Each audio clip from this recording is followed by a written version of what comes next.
Yeah. I spit raps like a heart attack, fast fatal heart impact, past painful scars. In fact, I blast tasteful bars and past. I back up my actions, fact don't ask, grab reactions, jacked attack with every word, then act with class as they hear me snap. I got nothing to lose, cause I fought and felt the bruise. Now I'm not the one confused, call the shots and they produce. I ain't lost, I'm finally loose, pick a new silver excuse. I need the views to boost me to a new abuse of being used. Everybody wants a piece now, y'all can rest in peace now. You're dead to me, so peace out. Remember you're discreet out, get ready for defeat now. I'm gonna make you bleed out. Listen on repeat now and weed out all the weak now. Get up and make a change. Halo semuanya, jadi kembali lagi dengan saya Wisandili Putra. Yes, ini adalah Toyota Celica. Jadi sedikit informasi ya. Ini mobil Toyota Celica diproduksi mulai dari tahun 99 sampai tahun 2006. Nah, jadi sebenarnya banyak dari kita yang tahu Toyota Celica, namun sebenarnya mobil ini tidak sering ada di jalan ya. Nah, tapi kenapa kita bisa tahu? Karena mobil ini sering ada di platform-platform game terkenal. Nah, contohnya yang paling terkenal itu adalah Need for Speed Underground. Nah, jadi ini mobil sangat ikonik banget ya, kira-kira ya, apalagi untuk yang seumuran kita. Jadi kalau yang seumuran pasti tahulah mobil ini ya. Oke, jadi ini penampakan aslinya ya. Jadi secara real, mari kita bahas bersama ya bro. Jadi untuk yang pertama, mobil ini masuk di Indonesia ada dari 2 jalur ya. Yang pertama itu dari Australia, yang satu lagi dari Jepang.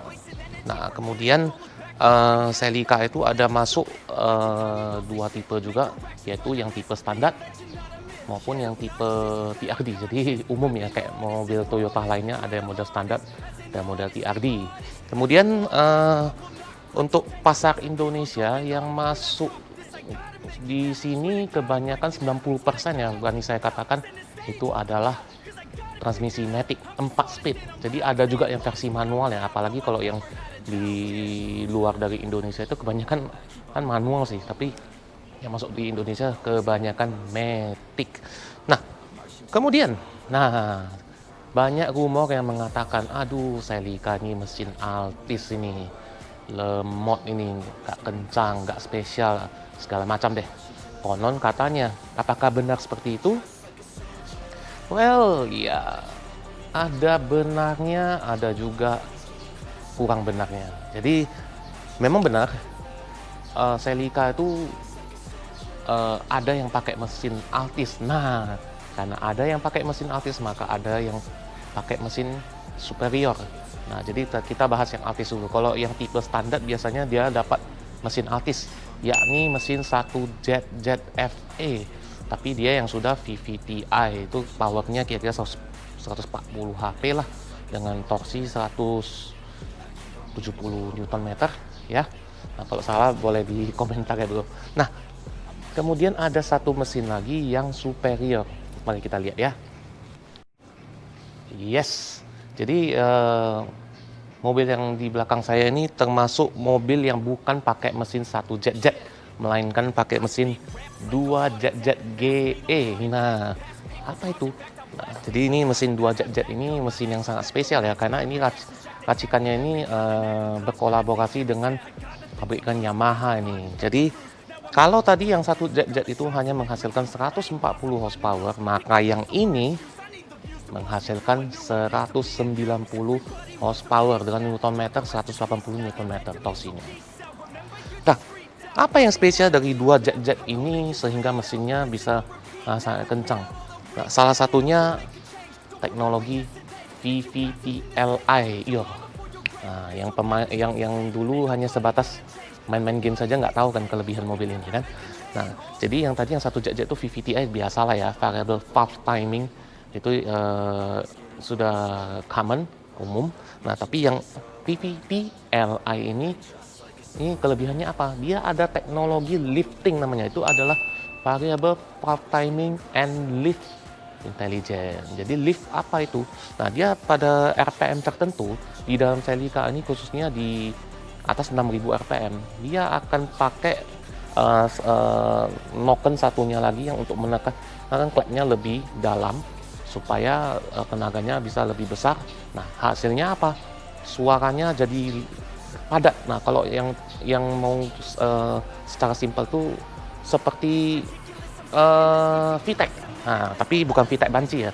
VTEC tak R biasanya. Nah, dia di RPM tertentu dia akan nendang dia kayak VTEC kick gitu. Nah, tapi ini versi Toyota. Oke, jadi yang di belakang saya ini adalah Toyota Celica TRD version tahun 2004 dan JDM version. Nah, ini konon katanya agak langka katanya ya. Nah, seperti ini. Nah, dan ini sudah yang tahun 2004 ya. Jadi ini bisa dikatakan sudah facelift terakhir. Jadi kita bahas satu persatu ya. Yang TRD ini tipe paling lengkap. Jadi kalau yang model facelift ini dia udah dapat winglet ini ya. Jadi ini winglet di atas kap mesin ini sporty sekali ya. Terus harusnya kalau lampu sih standar ya. Tipe manapun dapat proyektor, lampu proyektor ya. Kemudian pelak ini dapat yang aftermarket sudah ya, bukan yang standar. Ini dapat yang model Nisse Targa ukuran 19 inci. Nah, kemudian yang TRD dapat sunroof, bro. Ini dapat sunroof, keren ya. Mobil-mobil tua dapat sunroof ya. Kalau mobil zaman sekarang kayaknya jarang sekali dapat sunroof. Lagi kalau mobil sport FT86 nggak ada. Aduh, jadi oke. Kemudian untuk wheelbase-nya ini kira-kira di 2600 mm dan panjang mobil ini berada di kisaran 4,3 mm. Jadi ya masih lebih panjang mobil ini daripada ruko 4 meter ya kira-kira. Oke. Nah, jadi apalagi kalau yang di tipe TRD, nah kita dapat wing ini. Nah, kita dapat wing seperti ini. Nah, ini simple tapi keren ya. Nah, jadi tapi kalau yang tadi kita bahas JDM sama versi Australia, sebenarnya ada perbedaan sedikit, tapi ada yang bisa nampak, ada yang tidak nampak. Nah, salah satu yang tidak bisa Anda nampak secara langsung kalau tidak dibongkar yaitu shocknya. Nah, kemarin ini karena ownernya ada ganti shock ya. Nah, jadi ketika yang sampai itu versi Australia malah tidak masuk karena dudukannya semuanya beda. Kemudian kenapa seperti itu? Nah, salah satunya di yang versi JDM itu shocknya sendiri itu dia ada stabilizernya loh. Nah, beda loh. Nah, jadi kalau orang bilang JDM sama saja, beda. Jadi biasanya Jepang itu dia agak memprioritaskan produk mereka yang dalam negeri sendiri. Nah, jadi mereka buat versi mereka lebih spesial daripada yang versi luarannya gitu. Begitu pula dengan Honda. Yang versi JDM horsepower-nya biasa lebih tinggi daripada yang versi-versi di Eropa, di Australia itu semua. HP-nya lebih kecil biasanya. Apa yang kita ada di belakang? Nah, yang low class ini standar ya. Tapi kalau saya tidak salah, yang tipe bukan TRD, ini lampu stop lamp-nya ini agak berbeda nih. Nah, kalau yang ini kan dia agak modern ya. Kalau yang standar itu kayaknya biasa. Tapi nanti kalau ada gambarnya nanti saya masukin sekalian. Nah, kemudian bagasinya bisa kita naikkan kan nih. Nah, oke. Yes. Nah, kita lihat dari sini. Iya. Oke. Wah, ini bagasinya besar sekali ya. Terus dia naik dari kaca belakang nih. Dari pilar C ke belakang nih. Jadi saya harus katakan Toyota Celica itu adalah golongan sport car yang tipe liftback coupe. Ya, liftback karena dia gini ya. Dia dari pilar C ini sudah bisa keangkat ya. Nah, coupe ya karena memang modelnya coupe gitu loh. Oke. Nah, oke. Oke, untuk bagasinya nggak usah ditanya ya ini, karena liftback ini luas sekali bro. Anda bisa taruh barang dengan sangat leluasa dan ini cukup dalam ya. Iya, cukup dalam sekali, jadi sangat fungsional ya. Nah, kalau kita bisa lihat nih, di belakangnya juga ada kursi nih. Jadi setupannya dari mobil ini adalah sport car 2+2, jadi 2 orang di depan, 2 orang di belakang. Oke, ini kita lanjut saja langsung ke interiornya ya. Oke, sebelum kita masuk ke interiornya, pertanyaan kawan-kawan, kuncinya bagaimana? Kunci Toyota bro, zaman dulu. Ini mengingatkan saya dengan kunci Toyota Kijang ya. Kijang kapsul dulu seperti itu. Oke, kita masuk ke interiornya. Ya, oke. Jadi ini adalah interior Toyota Celica ya. Nah, jadi pertama-tama dengan kunci ini, oke, kita colok. Nah, mobil ini cukup modern ya di zamannya ya. Kenapa saya bisa bilang seperti itu? Nah, ini dia sudah ada apa nih? Triptonic ya, karena dia transmisinya yang otomatis kan. Tapi dia sudah bisa triptonic ya, kita bisa melakukan perpindahan transmisi di setirnya. Tapi dia yang di setirnya ini dia agak lucu lah, tapi khas mobil transmisi matic zaman dulu sih. Dia di kiri kanan bisa menurunkan dan bisa menaikkan di posisinya di kiri kanan juga. Dia beda seperti yang mobil sekarang kan, si pedalnya yang sebelah kanan untuk menaikkan, yang sebelah kiri untuk menurunkan gigi ya kan. Nah, kemudian yang versi JDM kita bisa tahu dari mana? Dari speedometernya bro pastinya. Jadi for your information, nah bagi Anda yang masih belum tahu, mobil produksi Jepang itu biasanya, kalau yang khusus hanya untuk Jepang ya, kalau dia produksi Jepang untuk semuanya biasanya tidak ikut. Ini hanya versi Jepang saja. Speedometernya dia pasti hanya 180 saja. Dia top speednya ke 180 karena ya memang seperti itu. Jadi kalau dia yang versi Australia, dia top speednya kalau nggak salah di 260. Jadi agak berbeda ya. Nah, kemudian itu saja sih. Dan kalau yang versi 1 jet RPM-nya lebih kecil 1000 RPM. Jadi yang ini red line-nya ujungnya sampai 9 ya, 2 jet yang kalau 1 jet kalau nggak salah sampai 8000 saja. Nah, kemudian panel AC. Kalau yang versi JDM dia sudah lengkap nih arah semburannya, terus panel digital bro, modern sekali bro.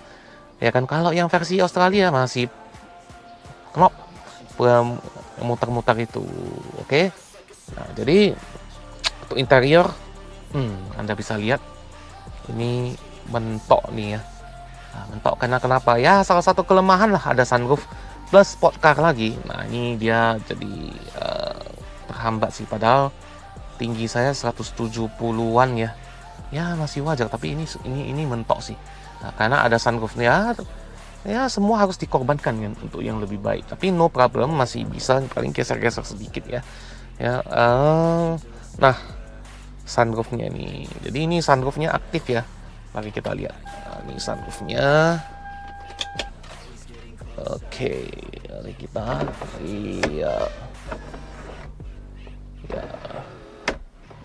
Iya, ini bisa dibuka nih bro. Sunroof. Ya, sport car zaman sekarang kayaknya jarang ya ada sunroof seperti ini ya, kalau mobil-mobil Jepang ya. Ini salah satu kelebihan nih bro. Sementara Toyota 86 aja nggak dapet. Oke, jadi ini punya kursi yang fix ya. Ini apanya ini nggak bisa di setel ketinggiannya. Oke. Terus apa lagi? Oke, kalau head unit ya ini bukan standarnya lagi, udah diganti. Ini entah mobil apa ini ya.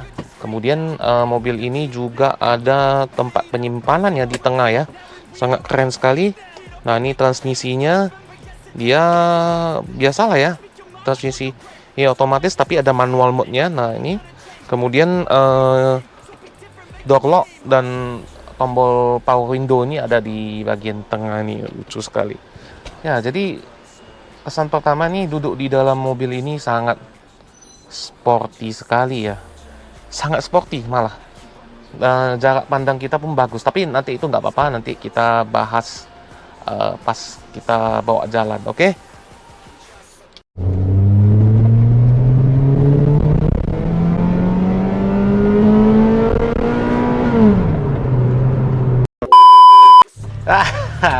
Jadi kira-kira VVT Li-nya seperti itu bro.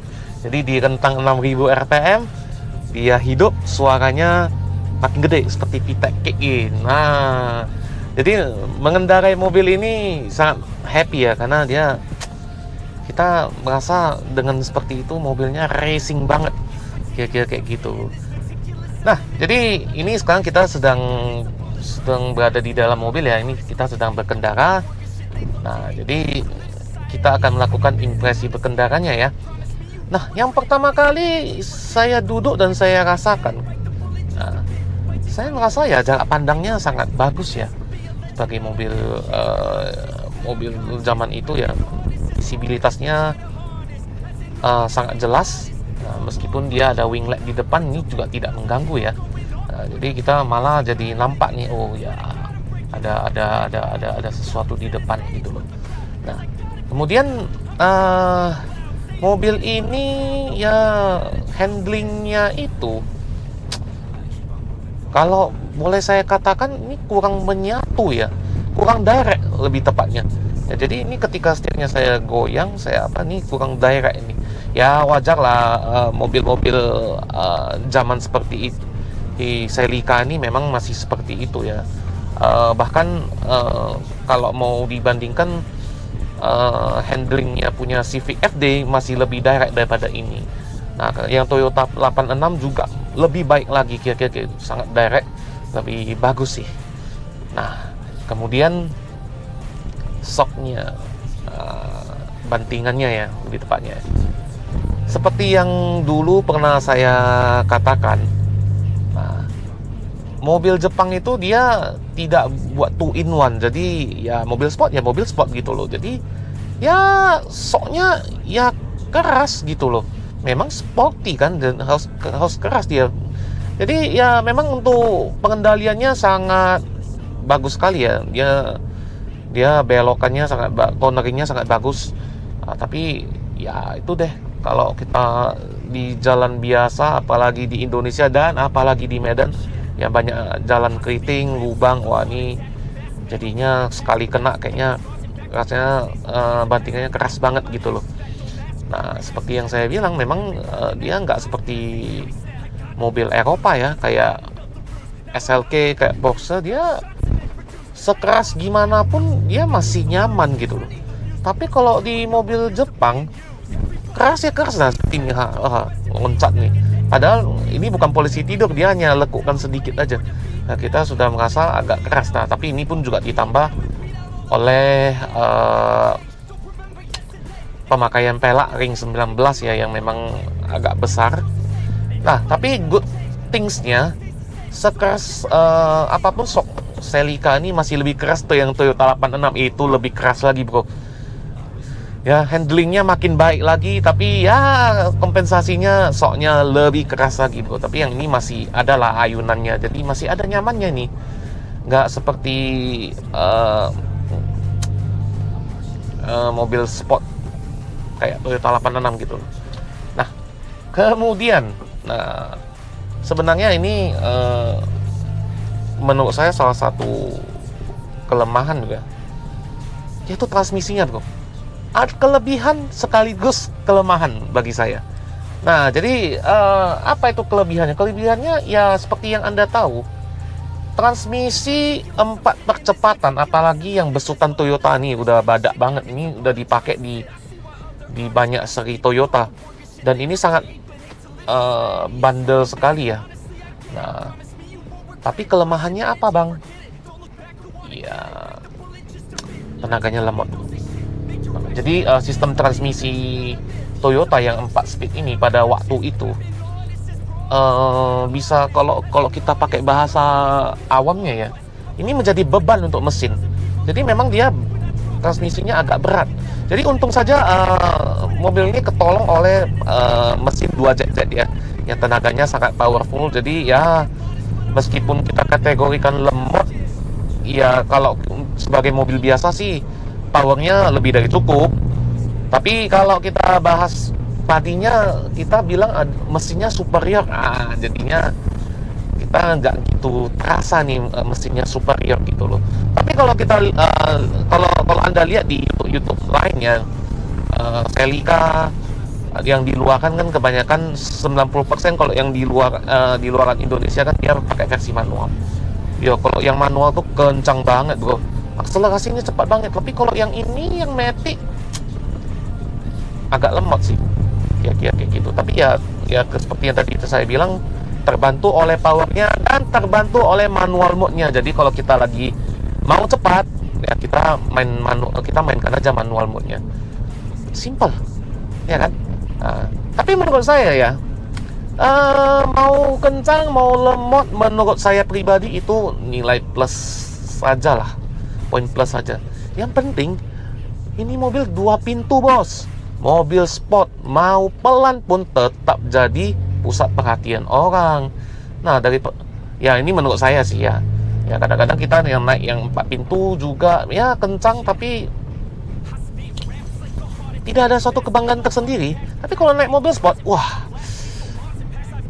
gimana ya bro, ini mobil tahun 2004 bro, udah 20 tahun, tapi kita di jalan dan asik dilihat orang, kadang-kadang ekspresinya seperti gitu ya. Jadi saya ada melihat gitu loh. Jadi ada satu kebanggaan tersendiri kita naik mobil sport. Ya nggak kencang lah. Memang kita bisa ngebut seberapa kencang di sini, ya kan? Ya paling ngebut 180 aja di dalam tol aja udah ngeri banget ya kan.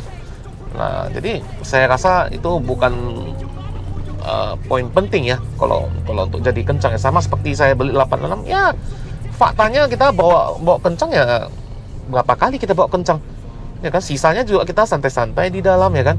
Kita menikmati mobilnya ya kan, kita nyantai, kita dengerin lagunya, kita menikmati, waduh ini Toyota 86. Kalau yang ini kita menikmati, aduh mantap kali, ini adalah Toyota Celica bro. Aduh, kebanggaan tersendiri gitu loh. Nah jadi yang belum bisa kita tes adalah konsumsi BBM-nya ya, karena ini saya hanya pinjam bentar saja ya sama kawan kita. Jadi kalau dari informasi yang saya dapat, Toyota Celica ini dia 1 liter BBM bisa jalan kira-kira lebih kurang 10 km lah kalau di jalanan Indonesia. Nah tapi kalau di Medan mungkin tinggal 17 sampai 18 ya, karena memang di kota Medan lebih cenderung banyak lampu merah, kita banyak stop and go, kemudian ya mungkin macet juga ya.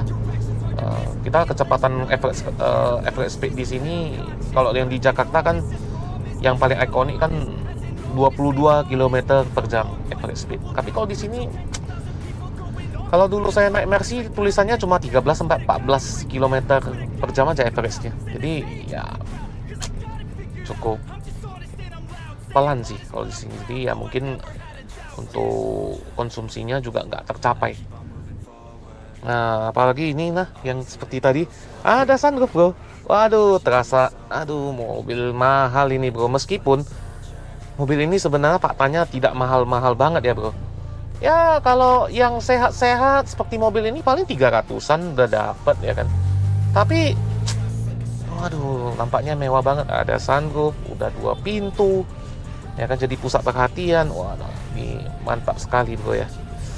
Jadi saya saja yang bawa, saya pun gimana ya, kalau saya bawa rasanya saya happy sekali bro. Aduh, hari kerja saya naik mobil sport, aduh rasanya bahagia sekali bro, kayak goal achievement menurut saya. Oke. Mantap kali bro. Jadi makasih juga untuk teman saya, Go William, ya, yang sudah meminjamkan mobil ini untuk saya review ya. Nah, jadi kali inilah saya lebih bisa merasakan impresinya dengan lebih teliti. Karena kalau kemarin dengan teman-teman kan kita nggak fokus ya. Kalau ini kan kita sudah saya tes belok-belok, saya tes bawa pelan, saya tes narik sedikit ya. Jadi saya tes handlingnya sedikit-sedikit. Jadi saya setidaknya sudah tahu kira-kira bagaimana karakter mobil ini. Nah, sayang kebanyakan di Indonesia Celica hanya ada versi Matic ya. Bukan saya bilang Maticnya nggak bagus ya, cuma yang manual tenaganya lebih buas karena Matic di zaman ini kan dia seperti yang tadi saya bilang masih jadi beban untuk mesin karena transmisinya berat. Nah, tapi ya Matic pun enak juga lah, santai ya kan. Nah, jadi ngapain kita bawa kencang-kencang? Bagus kita menikmati dan stay two doors. Ya, mantap sekali. Jadi begitulah video ini saya buat. Jika Anda like, klik tombol like, jangan lupa beri komentar, dan jangan lupa subscribe bro. Oke? See you again in the next video. Bye bye.